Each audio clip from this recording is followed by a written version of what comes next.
الحمد للہ رب العالمین والصلاة والسلام علی سید الرسل وخاتم الانبیاء وخاتم النبیین وعلی آلہ واصحابہ اجمعین، اما بعد، عن عثمان بن عفان رضی اللہ تعالی عنہ قال قال رسول اللہ صلی اللہ علیہ وسلم خیرکم من تعلم القرآن وعلمہ، رواہ البخاری۔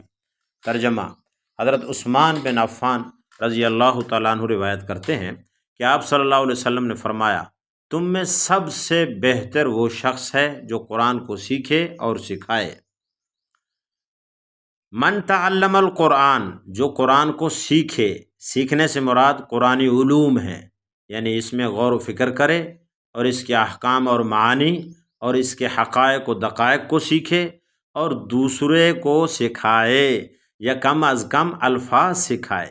یہ سب سے بہتر اس لیے ہے کہ قرآن مجید سب کتابوں سے بہترین کتاب ہے اور فوقیت رکھنے والی کتاب ہے، لہٰذا جو اس کو سیکھے اور سکھائے اور سکھلائے اور دوسروں کو بتائے اور سمجھائے، وہ بھی سب پر فوقیت رکھے گا۔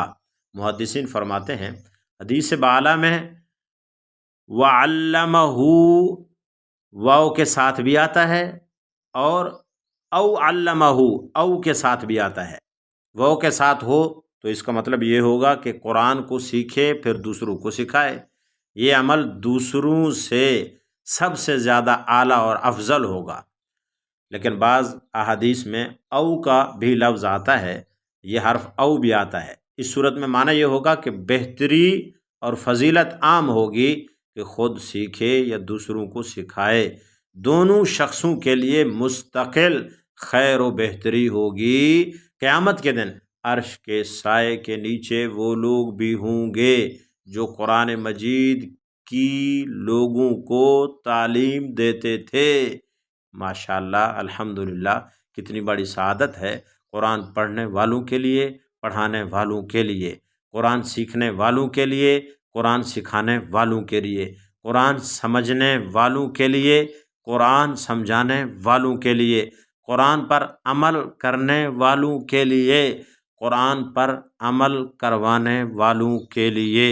قرآن جو بیٹھ کر مدارس میں، مساجد میں، مکاتب میں پڑھاتے ہیں، کتنی بڑی سعادت والے ہیں کہ رسول اللہ صلی اللہ علیہ وسلم سرکار دو عالم، سرور دو عالم، امام الانبیاء، اشرف الانبیاء، رسول اللہ صلی اللہ علیہ وسلم ان کو بہتر ان کا یہ عمل بتا رہے ہیں۔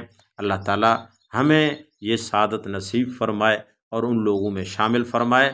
وما علینا الا البلاغ۔